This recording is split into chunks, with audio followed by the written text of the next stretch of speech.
كل من عليها فان ويبقى وجه ربك ذو الجلال والإكرام فبأي آلاء ربكما تكذبان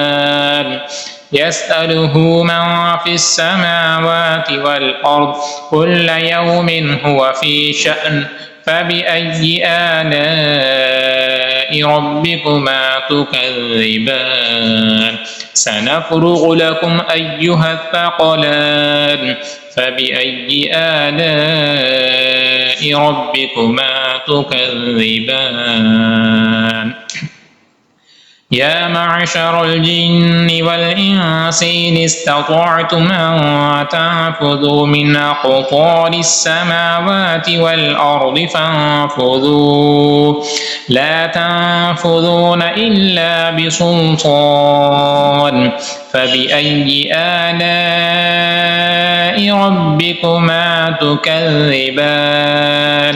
يرسل عليكما شواظ من نار ونحاس فلا تنتصران فبأي آلاء ربكما تكذبان فإذا انشقت السماء فكانت وردة كالدهان فبأي آلاء ربكما تكذبان فيومئذ لا يسأل عن ذنبه إنس ولا جان فبأي آلاء ربكما تكذبان يعرف المجرمون بسيماهم فيؤخذ بالنواصي والأقدام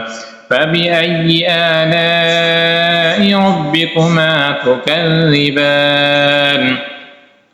هذه جهنم التي يكذب بها المجرمون يطوفون بينها وبين حميم آن فبأي آلاء ربكما تكذبان